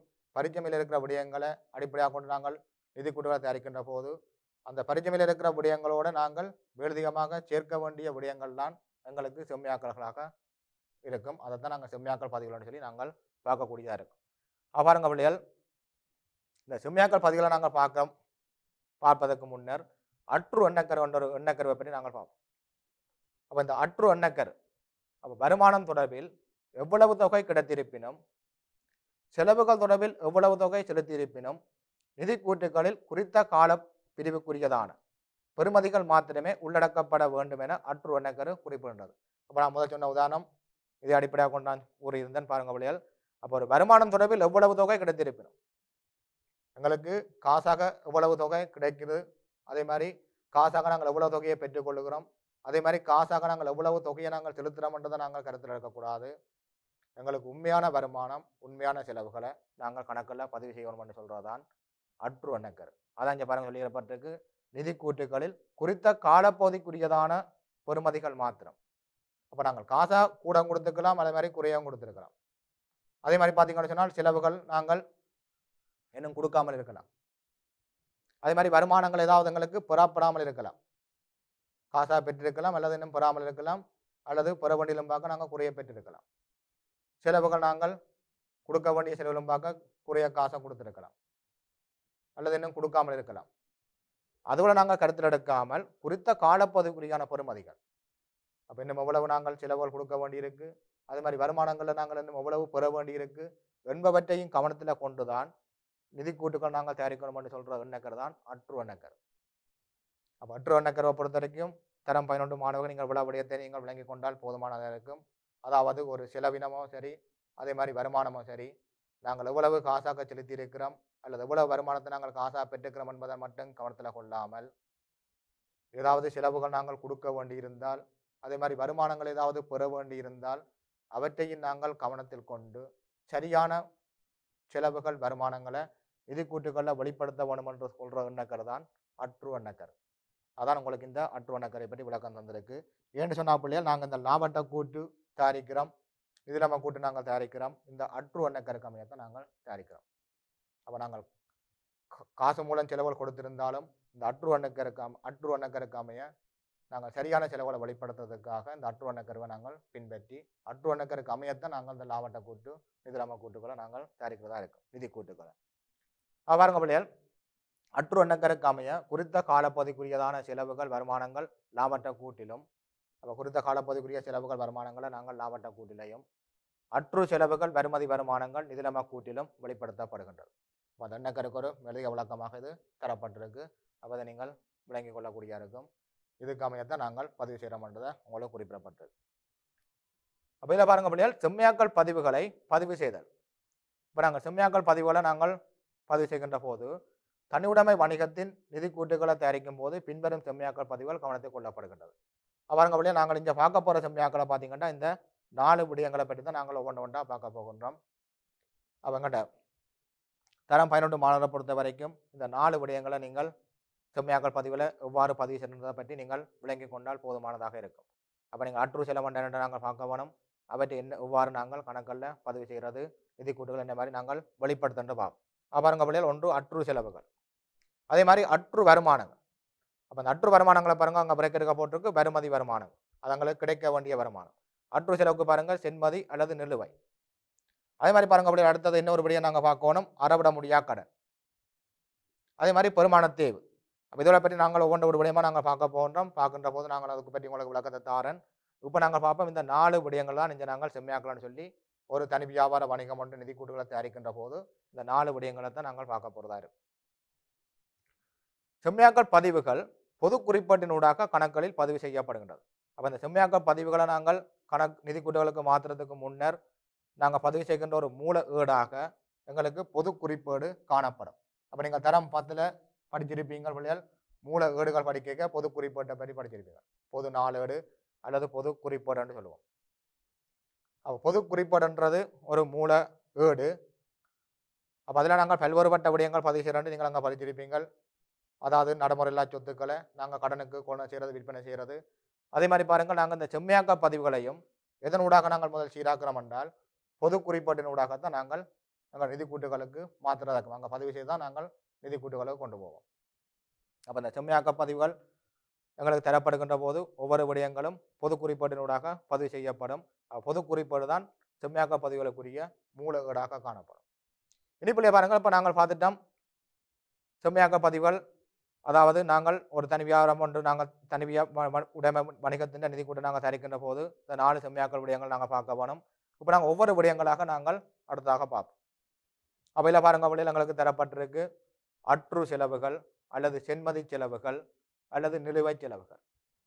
அவங்க பார்த்தீங்கன்னா அற்று செலவுகள் அல்லது சென்மதி செலவுகள் அல்லது நிலுவை செலவுகள் தரப்பட்ட விடயத்தை பாருங்க பிள்ளைகள். நோட்ஸை பார்த்தோம்னு சொன்னால், குறித்த நிதியாண்டு காலப்பகுதியில் வணிகத்தினால் பெற்றுக்கொள்ளப்பட்ட சேவைக்காக நிதியாண்டு முடிவுற்ற தினத்தில் செலுத்தப்படாதுள்ள செலவுகள் அற்று செலவுகள் ஆகும். அப்போ பார்த்தீங்கன்னு சொன்னால், குறித்த நிதியாண்டு காலப்பகுதியில், அப்போ நாங்கள் ஒரு நிதியாண்டு ஒரு குறிப்பிட்ட ஒரு நிதியாண்டுக்கு நாங்கள் கணக்கில் தயாரிக்கோம். நிதியாண்டுன்றது எங்களுக்கு 12 மாதங்கள் உள்ளடக்கி ஒரு நிதியாண்டு நாங்கள் அந்த நிதியாண்டு இறுதியில் பரிச்சை மீதி அடிப்படையாக கொண்டு நாங்கள் நிதி கூட்டுகளை தயாரிக்கிறோம். அப்போ நிதி கூட்டுகள் நாங்கள் தயாரிக்கின்ற போது பார்த்தீங்கன்னா அந்த நிதியாண்டு காலப்பகுதியில் வணிகத்தினால் பெற்றுக்கொள்ளப்பட்ட சேவைக்காக வணிகத்தினால் நாங்கள் சேவை ஒன்றை பெற்றுட்டோம். ஆனால் இன்னமும் நாங்கள் காசாக செலுத்தாமல் இருக்கிறோம், அல்லது நாங்கள் காசாக செலுத்திட்டோம், இன்னும் கொஞ்சம் காசு மிகுதி காசு நாங்கள் செலுத்த வேண்டி இருக்கு. அப்படி செலுத்தப்படாதுள்ள செலவுகளைத்தான் அற்று செலவுகள். அப்போ நாங்கள் ஒரு சேவையை பெற்றுக்கொண்டோம்னால் அதுக்காக நாங்கள் பணத்தை செலுத்துவோம். அப்போ அதுக்காக நாங்கள் செலுத்துகிற அந்த பணத்தை நாங்கள் செலவுகள்னு சொல்லுவோம். அப்போது அதுக்கு நாங்கள் ஒரு கட்டணம் ஒன்றை நாங்கள் வாடகைக்கு பெற்றுக்கொண்டோம்னால் அந்த வாடகை என்ற சேவையை நாங்கள் பெற்றுக்கொண்டதுக்காக நாங்கள் அந்த கட்டணத்துக்கு வாடகை செலுத்துவோம். அப்படி நாங்கள் இன்னமும் காசாக செலுத்தப்படாமல் இருந்தால் அதைத்தான் நாங்கள் நிலுவை செலவுகள் அல்லது அற்று செலவுகள் அல்லது சென்மதி செலவுன்னு சொல்கிறோம்.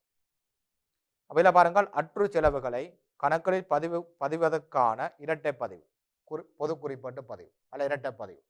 அப்போ இதுக்குரிய இரட்டை பதிவு என்னவா இருக்கும் என்றால், பாருங்க பிள்ளைகள், குறித்த செலவு கணக்கு வரவு அற்று செலவு கணக்கு செலவு. அப்போ இங்கே பாருங்க பிள்ளைகள், இப்போ நீங்கள் விளங்கிக் கொள்ளணும் அற்று செலவுன்னு விளங்கணும். அற்று செலவுன்றது நாங்கள் நிதியாண்டு இறுதியில் அல்ல நிதியாண்டில் இறுதியில் நாங்கள் இன்னமும் காசாக செலுத்தாமல் காணப்படுகின்ற செலவுகள் தான் அற்று செலவுகள். அப்போ அந்த அற்று செலவுன்றது நாங்கள் சேவையை பெற்றுக்கொண்டுட்டோம், இன்னும் நாங்கள் காசாக செலுத்தல. அப்போ காசாக செலுத்தலைன்னு சொன்னால் அது எங்களுக்கு ஒரு பொறுப்பு. ஏன் நாங்கள் சேவையை பெற்றுக்கொண்டுட்டோம், அப்போ அந்த குறிப்பிட்ட காலப்பகுதியில் நாங்கள் காசாக செலுத்தி இருக்க வேணும், ஆனால் இன்னும் செலுத்தல, ஆனபடியாக அதை நாங்கள் பொறுப்புன்னு சொல்கிறோம். அப்போ அது பொறுப்பண்டபடியால் பாருங்க படியால் அதை நாங்கள் செலவில் கொண்டே பதிவோம். அதான் பாருங்கள் அற்று செலவு கணக்கில் கொண்டு நாங்கள் செலவில் பதிவோம். செலவில் பதிஞ்சிட்டு அந்த குறித்த செலவு கணக்கில் கொண்டு நாங்கள் வரவில் பதிகிறோம். என்னென்னு சொன்னால் அது ஒரு செலவினம். எனவே அந்த செலவோட நாங்கள் கூட்டி காட்ட வேணும், ஆனபடியாக அந்த செலவினம் வந்து வரவு மீதியாக இருக்கும். அப்போ நாங்கள் அதை வரவில் பதிகிறோம். அப்போ அற்று செலவு கணக்குகளை பதிவதற்கான இரட்டை பதிவை பார்த்தீங்கன்னா குறித்த செலவு கணக்கு வரவு. ஏன் குறித்த செலவு கணக்கில் வர வைக்கிறோம் என்றால் செலவுகள் வந்து வரவு மீதி எங்களுக்கு தெரியும். அப்போ அந்த செலவுகளோட நாங்கள் இந்த கொடுக்க வேண்டிய செலவை நாங்கள் கூட்டி காட்டுறதுக்காக நாங்கள் குறித்த செலவு கணக்கில் வரவுல பதிகிறோம். அப்போ தான் நாங்கள் அந்த காசாக கொடுத்த செலவோட கொடுக்க வேண்டிய இந்த அற்று செலவை நாங்கள் கூட்டி சரியான செலவை நாங்கள் கணிப்பீடு செய்து லாபட்ட கூட்டுக்கு எங்களுக்கு மாற்றக்கூடியதாக இருக்கும். அப்போ இன்னும் நாங்கள் இந்த காசு இன்னும் கொடுக்கல, அப்போ கொடுக்காதபடியாக தான் அற்று செலவுன்னு சொல்கிறோம். அப்போ இது வந்து எங்களுக்கு ஒரு பொறுப்பு. அப்போ இதை நாங்கள் கொண்டே குறுங்கால பொறுப்பு நடைமுறை பொறுப்புகளை நாங்கள் பொறுப்பாக காட்டுவோம். அப்போ இது உங்களுக்கு செலவு மீதியாக இருக்கும். அப்போ அற்று செலவு கணக்கில் கொண்டு நாங்கள் செலவில் பதிகிறோம். அப்போ இந்த ரெட்டை பதிவை நீங்கள் விளங்கிக் கொள்ள வேணும். அற்று செலவண்ட என்னென்று பார்த்துருக்கிறோம். அப்போ குறிப்பிட்ட காலப்பகுதியில் நாங்கள் பெற்றுக்கொண்ட சேவைக்காக அல்லது எங்களுக்கு பெற்றுக்கொண்ட சேவைக்காக நாங்கள் இன்னும் செலுத்தாமல் காணப்படுகின்ற காசைத்தான் நாங்கள் செலவுகள் என்று சொல்கிறோம். செலுத்தப்படாதுள்ள செலவுகளை தான் நாங்கள் அற்று செலவுகள் என்று சொல்கிறோம். அப்போ அந்த அற்று செலவுக்குரிய ரெட்டை பதிவை பார்த்தீங்கன்னா குறித்த செலவு கணக்கில் வர வச்சுட்டு அற்று செலவு கணக்கில் கொண்டு நாங்கள் செலவில் பதிகிறோம். ஏன் குறித்த செலவு கணக்கில் வர வைக்கிறோம், அற்று செலவு கணக்கில் செலவைக்கிறோம்ன்றதை நீங்கள் பார்க்கலாம். பாருங்க பிள்ளைகள், இந்த அற்று செலவை நாங்கள் விளங்கிக் கொள்ளுவோம். இதில் இருக்கிற ஒவ்வொரு விடயங்களை நாங்கள் என்ன மாதிரி கணக்கில் கொண்டே காட்ட போகிறோம் அல்லது என்ன மாதிரி அந்த அற்று செலவில் கணிப்பீடு செய்ய கொண்டு வரோம். அப்போ நீங்கள் இப்போ அற்று செலவண்ட ரெண்டு விளங்கியிருப்பீங்க பிள்ளைகள். அப்போ செம்மையாக்கள் நாங்கள் பார்த்துருக்கிறோம். அப்போ செம்மையாக்கள் அற்று செலவை பற்றி பார்த்து கொண்டிருக்கிறோம். அப்போ அற்று செலவென்றால் இன்னும் காசாக செலுத்தப்படாத செலவு. பாருங்க பிள்ளைகள், 31/12/2020 முடிவடைந்த வருடத்தில் பெறப்பட்ட அற்று செலவு தொடர்பான தகவல்கள் பின்வருமாறு தரப்பட்டது. அப்போ நிறுவனத்தில் இருக்கிற அற்று தொடர்பான விடயங்கள் தான் இங்கே உங்களுக்கு தரப்பட்டிருக்கின்றது. பாருங்க, முதலாவது விடயம் தரப்பட்டிருக்கு. வருடாந்த வாடகை 20,000 ரூபாய் இல் 15,000 மாத்திரமே காசாக செலுத்தப்பட்டிருந்தது. அப்போ இதை தரப்பட்டிருக்கு பாருங்க பிள்ளைகள், வருடாந்த வாடகை. அப்போ அந்த நிதியாண்டுக்குரிய வாடகை 20,000 ரூபாய். இதில் பிள்ளைகள் பார்த்தீங்கன்னா நாங்கள் எவ்வளவு காசாக செலுத்தியிருக்கிறோம்னு சொன்னால் 15,000 ரூபாவே காசாக செலுத்தப்பட்டிருக்கு. அப்போ 20,000 ரூபாவில் நாங்கள் செலுத்தப்பட்டது 15,000 ரூபாய். அப்போ 20,000 ரூபாவில் நாங்கள் 15,000 தான் செலுத்தியிருக்கிறோம் சொன்னால் இன்னும் நாங்கள் எவ்வளவு செலுத்தாமல் இருக்கிறோம் என்று பார்த்தோம் என்றால் 5,000 ரூபாய் நாங்கள் செலுத்தாமல் இருக்கிறோம். அப்போ அந்த 5,000 ரூபாய் தான் பிள்ளைகள் எங்களுக்கு விளங்கிக் கொள்ள வேணும் அற்று செலவினம். ஏன் இந்த நிதியாண்டுக்குரிய வாடகை 20,000. அப்போ நிதியாண்டுக்குரிய வாடகை 20,000 ரூபாய். நாங்கள் எவ்வளோ காசாக செலுத்தியிருக்கிறோம், 15,000 ரூபாய் செலுத்தியிருக்கிறோம். அப்போ 20,000 ரூபாய் வாடகையில் நாங்கள் 15,000 ரூபாய் தான் காசாக செலுத்தியிருக்கிறோம் என்றால் இன்னும் நாங்கள் எவ்வளவு காசாக செலுத்த வேணும் என்றால் 5,000 ரூபாய் செலுத்த வேணும். அப்போ அந்த 5,000 ரூபாய் செலுத்தப்படாமல் இருக்கு. அதுதான் எங்களுக்கு அற்று செலவினம். அப்போ நிதியாண்டுக்குரிய வாடகை 20,000 தந்திருக்கிறார். இதில் 15,000 மாத்திரமே காசாக செலுத்தப்பட்டிருக்கு. 15,000 தான் காசாக கொடுத்துருக்கிறோம். அப்போ 5,000 இன்னும் காசாக கொடுக்கல. இப்போ காசாக செலுத்தப்படாத செலவு தான் அற்று செலவினம் 5,000 ரூபாய். ஊழியர்களின் மாத சம்பளம் ரூபாய் 6,000. 10 மாதங்களுக்கான சம்பளமே காசாக இதுவரை செலுத்தப்பட்டிருந்தது. அப்போ இதில் பார்த்தீங்கன்னு சொன்னால் ஊழியர்கின்ற மாத சம்பளம், அவரோ ஊழியர் மாத சம்பளம் தரப்பட்டிருக்கு 6,000 ரூபாய். இதில் பாருங்கள் எத்தனை மாதத்துக்குரிய நாங்கள் சம்பளம் கொடுத்துருக்கோம்னா 10 மாதங்களுக்கான சம்பளமே காசாக இதுவரை செலுத்தப்பட்டிருக்கு. அப்போ ஒரு நிதியாண்டுன்னு சொல்லிக்க நாங்கள் 12 மாதம். அப்போ இதில் 10 மாதத்துக்குரிய சம்பளம் தான் நாங்கள் காசாக கொடுத்துருக்கிறோம். அப்போ இன்னும் எத்தனை மாதத்துக்குரிய சம்பளம் நாங்கள் காசாக கொடுக்கணும்னு சொன்னால் 2 மாதத்துக்குரிய சம்பளம் இன்னும் நாங்கள் காசாக செலுத்தலை. அப்போ காசாக செலுத்தாத செலவினம் தான் அற்று செலவினம். அப்போ இதில் நாங்கள் 2 மாதத்துக்குரிய சம்பளம் காசாக செலுத்தலை. அப்போ 6,000 ரூபாய் படி 2 மாதத்துக்கும் எங்களுக்கு 12,000 ரூபாய் அற்று சம்பளமாக இருக்கும். சரி, அப்படி இல்லை. அப்போ அற்று சம்பளத்தை நாங்கள் கணிப்பீடு செய்கிறோம் 12,000 ரூபாய். அடுத்து இன்னொரு விடயம் தரப்பட்டிருக்கு பாருங்கள். 1/1/2020 12% வட்டியில். அப்போ நிதியாண்டு 31/12/2020 முடியுது.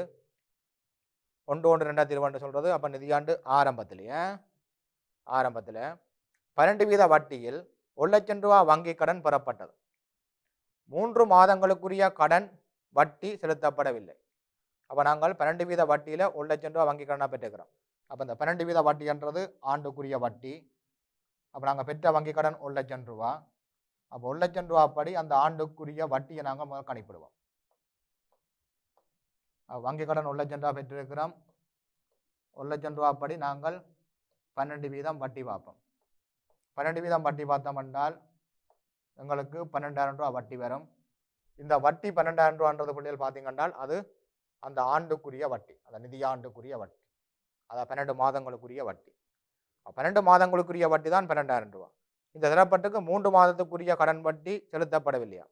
12 மாதத்துக்குரிய வட்டி 12,000 என்றால் 3 மாதத்துக்குரிய வட்டியை நாங்கள் கணிப்பிடுவோம்.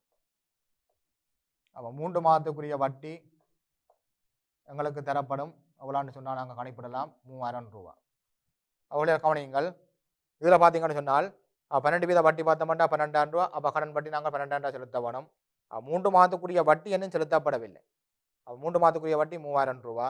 அப்போ அந்த 3000 ரூபா தான் எங்களுக்கு அற்று செலவினமாக இருக்கும். அதாவது அற்று கடன் வட்டியாக இருக்கும். நிலுவைக் கடன் வட்டி அல்லது அற்று கடன் வட்டி 3000 ரூபாக இருக்கும். அப்போ இந்த இடத்துல 3 விடயம் தரப்பட்டிருக்கு. 3 விடயத்துக்கு நாங்கள் அற்று செலவத்தை நான் உங்களுக்கு கணிப்பீடு செய்து காட்டுகிறேன். அப்போ நீங்கள் இதை விளங்கிக் கொள்ள வேணும். அப்போ முதல்ல நாங்கள் தியரி பார்த்தோம். அதை அடிப்படையாக கொண்டு இந்த கணக்கு பார்த்துருக்கிறோம். அப்போ கணக்கில் வச்சு நீங்கள் அற்று செலவத்தை இலவாக விளங்கிக் கொள்ளலாம். இனி பார்த்தீங்கன்னா இந்த விடயங்கள் இந்த கணிப்பீடு காட்டிக்க உங்களுக்கு பாருங்க அப்படியே நாம் ஏற்கனவே காட்டின விடயங்கள் மேற்கூறிய விடயங்களின்படி 31/12/2020 அற்று செலவுகளை கணிப்பிடுக. அவையில் பார்த்தீங்கன்னா அற்று வாடகை தரப்பட்டுக்கு நாம் கணிப்பிட்ட விடயம் பாருங்கள் 20,000 15,000 கழிச்சு 5,000 எடுத்திருக்கிறோம். அதே மாதிரி அற்று சம்பளம் தரப்பட்டுக்கு 12,000 ரூபா. 2 மாதத்துக்குரிய சம்பளம் நாங்கள் இன்னும் காசாக கொடுக்கல 12,000 ரூபா. அதே மாதிரி அற்று வட்டி பார்த்தீங்கன்னா 1,00,000 ரூபா கடனுக்குரிய வட்டி 12% 12,000 ரூபா. 12,000 நாங்கள் 12 பிரித்து 3 பிரிக்கணும் என்றால் 3,000 ரூபா வட்டி வரும். அப்போ இந்த அடிப்படையில் பாருங்கள் பிள்ளைகள் அற்று செலவத்தை நாங்கள் கணிப்பிட்டு காட்டிக்கிறோம். இதை அற்று செலவினங்களை பாருங்கள். இதுக்குரிய மேற்படி உதாரணங்களுக்கான பொது குறிப்பாட்டு பதிவு. இப்போ இதை நாங்கள் நாக்குறிப்பதிவு இரட்ட பதிவை நாங்கள் பதிகிறோம். அப்போ நாங்கள் பண்ணாங்கள் வாடகையில் 5,000 ரூபா அற்று வாடகை இருந்தது. அதுக்குரிய இரட்ட பதிவு நாங்கள் கொடுக்குறோம் பார்த்தீங்கன்னு சொன்னால் வாடகை கணக்கு வரவு வாடகை கணக்கில் வர வச்சுட்டு அற்று வாடகை கணக்கில் கொண்டு நாங்கள் செலவில் பதிகிறோம் 5,000 ரூபா. பொது குறிப்பாட்டில் நீங்கள் பதிகின்ற போது உங்களுக்கு தெரியும். பொது குறிப்பாட்டில் நாங்கள் பதிகிற ஒவ்வொரு விடயத்துக்கும் விளம்பரம் எழுதப்பட வேண்டும். அதாவது நாங்கள் பதிஞ்சது எதற்காக பதிஞ்சாங்கன்ட்டு நாங்கள் அதுக்கு ஒரு விளக்கம் ஒன்று எழுதுவோம். அதை நாங்கள் விளம்பரம்னு சொல்லி நாங்கள் அதை நாங்கள் குறிப்பிட்டு காட்டுவோம். பொது குறிப்பாட்டு பதிவென்று கேட்டால் நாங்கள் விளம்பரம் எழுதி காட்டுவோம். தனியாக ரெட்ட பதிவென்று கேட்டாமண்டா நாங்கள் ரெட்ட பதிவை மட்டும் கொடுத்தோம்னா போதுமானதாக இருக்கும். பொது குறிப்பாட்டு பதிவில் தரேன்னு சொல்லியா நாங்கள் விளம்பரம் எழுதி காட்டுவோம். அப்போ இந்த 5,000 ஏன் பதிஞ்சாங்கன்னா அற்று வாடகை 5,000 ரூபா கணக்குகளில் பதிந்த போது. அதே மாதிரி பாருங்க அப்படியே அற்று சம்பளம் இருந்தது. அப்போ அதுக்குரிய ரெட்ட பதிவு பார்த்தீங்கன்னா சம்பள கணக்கில் வர வைக்கிறோம். அற்று சம்பள கணக்கில் கொண்டு நாங்கள் செலவில் பதிகிறோம். ஏன் அற்று சம்பளம் வந்து எங்களுக்கு ஒரு பொறுப்புண்டா அது செலவு. சம்பளத்தோட கொண்டு நாங்கள் கூட்ட வேணும். எனவே சம்பள கணக்கில் நாங்கள் வரல பதிகிறோம் என்றால் ஒரு செலவினம் பண்ணபடி அது வரவு மீதியாக இருக்கும். அப்போ அதுக்குரிய விளம்பரம் நாங்கள் அங்கே குறிப்பிட்டு காட்டியிருக்கிறோம். இந்த அடிப்படையில் நாங்கள் ரெட்ட பதிவு பதிக்க வேணும். அடுத்த பதிவு பார்த்தீங்கன்னு சொன்னால் 31/12/2020 பாருங்க அதே தினத்தில் நிதியாண்டு இறுதியில் அந்த அற்று வங்கி கடன் வட்டிக்கு பாஞ்சிருக்கிறோம். வங்கி கடன் வட்டி கணக்கு வரவு வங்கி கடன் வட்டி கணக்கில் வர வச்சுட்டு அற்று வங்கி கடன் வட்டி கணக்கில் கொண்டு நாங்கள் செலவு பதிகிறோம். 3,000 ரூபா 3 மாதத்துக்குரிய வட்டி நாங்கள் அங்கே கணிப்பீடு செய்து எடுத்து நாங்கள் அற்று வட்டி எவ்வளோன்னு கணிப்பிடுறாங்க. அப்போ அந்த அற்று வட்டியை கொண்டு நாங்கள் பொதுநாள் குறிப்பிட்ட பதிவு ரெட்ட பதிவு நாங்கள் பதிகின்ற போது வங்கி கடன் வட்டி கணக்கு வரவு ஏன் வட்டி வந்து ஒரு செலவினம். அப்போ காசாக கொடுத்த வட்டியோட அந்த வட்டியை நாங்கள் கூட்டணும். ஆனபடியாக நாங்கள் வரவில் பதிஞ்சிட்டு அற்று வங்கி கடன் வட்டி ஒரு பொறுப்பு நாங்கள் இன்னும் கொடுக்க வேண்டியிருக்கு. பொறுப்புகள் வந்து செலவு மீதி ஆனபடி நாங்கள் அங்கே செலவு பக்கம் பதிகிறோம். அற்று வட்டி 3,000 ரூபா கணக்குகளில் பதிந்த போதென்று நாங்கள் சுருக்கமாக இந்த விளம்பரம் உங்களுக்கு தரப்பட்டிருக்கு. அப்போ இதை பாருங்க பிள்ளைகள் மேற்படி உதாரணங்களை நாங்கள் பேரட்ட கணக்கில் பதிவு செய்கிறோம். பேரட்ட கணக்கில் நாங்கள் பதிகின்ற போது வாடகை கணக்கில் பார்த்தீங்கன்னா காசுன்னு சொல்லி நாங்கள் 15,000 ரூபா காட்டுறோம். அந்த அற்று வாடகை 5,000 ரூபாவை. அப்போ இந்த காசுன்றது பிள்ளைகள் பார்த்தீங்கன்னா எங்களுக்கு காசாக செலுத்திய வாடகை அது காசு கணக்கில் பதிஞ்சு வாடகை கணக்கில் நாங்கள் வரவில் பதிஞ்சு வச்சிருக்கிறோம். இனி அதில் 5,000 ரூபா அற்று வாடகை இருக்குது. அதை நாங்கள் காட்டுறோம். அற்று வாடகை கணக்கு வரவு வாடகை கணக்கு வரவு அற்று வாடகை கணக்கில் கொண்டு நாங்கள் செலவில் பதிகிறோம் 5,000 ரூபா. பாருங்க அப்படியே காசாக நாங்கள் இதில் 15,000 ரூபா பதிஞ்சிருக்கிறோம். அது காசாக செலுத்திய வாடகை அது காசு கணக்கில் பதிஞ்சு வாடகை கணக்கில் வரவில் பதிஞ்சிருக்கிறோம். அற்று வாடகை நாங்கள் பதிகின்ற போது அற்று வாடகை நாங்கள் ஏற்கனவே கணிப்பிடிச்சு வச்சுக்கிறோம் 5,000 ரூபா. வாடகை கணக்கில் நாங்கள் வரவில் பதிஞ்சு அற்று வாடகை கணக்கில் கொண்டு நாங்கள் செலவில் பதிகிறோம் 5,000 ரூபா. அப்போ இதில் பார்த்தீங்கன்னா வாடகை கணக்கில் 15,000 இங்கே 5,000 இருக்குது. அப்போ நாங்கள் ரெண்டையும் சேர்த்து பார்த்தோம் கூட்டி பார்த்தோம் என்றால் எங்களுக்கு 20,000 ரூபா வரும். இந்த 20,000 ரூபா அந்த நிதியாண்டுக்குரிய வாடகையாக இருக்கும். இதைத்தான் நாங்கள் லாபட்ட கணக்குக்கு மாற்றுவோம் 20,000 ரூபா. சரியா பிள்ளைகள்? அப்போ நீங்கள் பதிவாக விளங்கிக் கொள்ளுங்கள். அப்போ உங்களுக்கு தெரியும் காசாக கொடுத்த வாடகையோட அற்று வாடகை நாங்கள் சேர்த்து சரியான உண்மையான அந்த நிதியாண்டுக்குரிய வாடகை நாங்கள் கணிப்பிட்டு அதை கொண்டு நாங்கள் லாபட்டக்குள்ள பதிவோம். இந்த அற்று வாடகை கணக்கில் இருக்கிற வாடகையை மீதி சென்றது மீதி வந்து எடுத்து வருமான கூட்டுக்கு நிதிநிலைமை கூட்டுக்கு நாங்கள் கொண்டு போகிறதா இருக்கும். அந்த அற்று வாடகை நாங்கள் மீதி சென்றது மீதி வந்து எடுத்து நிதிநிலைமை கூட்டுக்கு கொண்டு போகக்கூடியதாக இருக்கும். நடைமுறை பொறுப்புகளை கொண்டே காட்டுவோம். அதே மாதிரி பாருங்க பிள்ளைகள், இதில் சம்பள கணக்கும் காட்டப்பட்டிருக்கு. காசுண்டு 60,000 ரூபா காசாக கொடுத்த சம்பளம். அதே மாதிரி பாருங்கன்னால் அற்று சம்பள கணக்கு, அதான் அற்று சம்பளமாக இருந்தது 12,000 ரூபா. அதுக்கு நாங்கள் நெட்டப்பதின் அடிப்படையில் பதிகிறோம். சம்பள கணக்கில் வர வச்சு அற்று சம்பள கணக்கில் கொண்டு நாங்கள் செலவில் பதிகிறோம் 12,000 ரூபா. இதில் பார்த்தீங்கன்னா எங்களுக்கு மொத்தமாக நாங்கள் சம்பள கணக்கை கூட்டி பார்த்தோம்னா 72,000 வரும். அதான் எங்களுக்கு லாபட்ட கூட்டுக்கு மாற்றக்கூடிய இருக்கும். இதை நாங்கள் மீதி எடுத்து நிதிநிலைமைக்குள்ளே கொண்டே பதிவு செய்வோம். அதே மாதிரி வங்கி கடன் வட்டி கணக்கு நாங்கள் காட்டியிருக்கிறோம். பாருங்க பிள்ளையா, காசாக கொடுத்த வங்கி கடன் வட்டி இருக்குது 9,000 ரூபா. அற்று வங்கி கடன் வட்டி இருக்குது 3,000 ரூபா. ரெண்டையும் கூட்டி எடுத்தோம்னால் 12,000 ரூபா அந்த வட்டி நிதியாண்டுக்குரிய வட்டியாக இருக்கும்.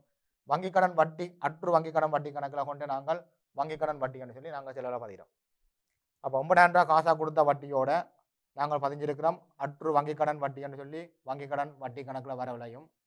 அற்று வங்கி கடன் கணக்கில் கொண்டு நாங்கள் வட்டின்னு சொல்லி வங்கி கடன் வட்டின்னு சொல்லி நாங்கள் செலவில் 3,000 பதிகிறோம். அப்போ இந்த பேரட்டு கணக்கு நான் குறிப்பது எங்களுக்கு தெரியும். அதை நாங்கள் பேரட்டு கணக்கில் மாற்றிருக்கிறோம். இந்த அடிப்படையில் நாங்கள் பேரட்டு கணக்கில் தயாரிக்கணும். அதை பாருங்கள் பிள்ளைகள், மேற்படி உதாரணத்தை நாங்கள் நிதிநிலைமை கூட்டில் வெளிப்படுத்த நிதி கூட்டுகளை வெளிப்படுத்திக்க லாபட்ட கூட்டில் பாருங்கள் நிர்வாக செலவுக்குள்ள நாங்கள் வாடகை பதிகிறோம். எவ்வளோன்னு சொன்னால் 20,000 ரூபா. அதே மாதிரி சம்பளம் பதிகிறோம் 72,000 ரூபா. ஏன் காசாக கொடுத்த வாடகை இருந்தது 15,000 ரூபா. அற்று வாடகை 5,000 பதிஞ்சு நாங்கள் ரெண்டையும் சேர்த்தோம்னா 20,000 ரூபா வரும். அதே மாதிரி சம்பளமும் அதே போல தான். காசாக கொடுத்த சம்பளத்தோட அற்று சம்பளத்தை கூட்டி பதிகிறோம். வங்கி கடன் வட்டியில் அதை கொண்டு நாங்கள் நிதி செலவுகளை பதிவோம். வங்கி கடன் வட்டி அந்த நிதியாண்டுக்குரிய வட்டி வந்து 12,000 ரூபா பதிகிறோம். அதே மாதிரி நிதிநிலைமை கூடலையும் பாருங்கள் நடைமுறை பொறுப்புகளை அற்று வாடகை 5,000 ரூபா. அற்று சம்பளம் பதிஞ்சிருக்கிறோம் 12,000 ரூபா. அற்று கடன் வட்டி பதிஞ்சிருக்கிறோம் 3,000 ரூபா. அதை கொண்டு நாங்கள் நடைமுறை பொறுப்புகளை நிதிநிலைமை கூடல நடைமுறை பொறுப்புகளை நாங்கள் பதிகிறோம். அற்று வாடகை, அற்று சம்பளம், வங்கி கடன் வட்டி. சரி, இந்த விடயங்களை நாங்கள் நிதிநிலைமை கூட நாங்கள் பதிவு செய்கிறோம். அப்போ ஒரு அற்று செலவினம் ஒன்று தரப்படுகின்ற போது அதை நாங்கள் கணிப்பீடு செய்து அதை விடயத்தை நாங்கள் எவ்வாறு லாபட்ட கூட்டிலையும் அதே மாதிரி நிதிநிலைமை கூட்டிலையும் பதிவு செய்கிறது நாங்கள் இங்கே பதிவு செய்து காட்டிக்கிறோம். அப்போ அந்த அற்று செலவினங்களை நாங்கள் கணிப்பீடு செய்து அதை நாங்கள் என்ன மாதிரி நாட்குறி பதிவு எழுதுகிறோம், பீரியடில் நாங்கள் என்ன மாதிரி பதிவு செய்கிறோம், லாபட்ட கூட்டு நிதிநிலைமை கூட்டில் என்னென்ன விடயங்கள் பதிவு செய்கிறோம்ன்றதை நாங்கள் பார்த்துக்கிறோம். அப்போ அற்று செலவினம் 2 பார்த்து அதுக்குரிய பதிவுகளை நாங்கள் பார்க்கக்கூடியதாக இருக்கும். அப்போ இதே மாதிரியான பயிற்சியும் கொண்ட பாடப்புத்தகத்தில் இருக்க பிள்ளைகள், அப்போ இதை நீங்கள் விளங்கி கொண்டு அதே பயிற்சியில் நீங்கள் எடுத்து செய்ய வேணும்.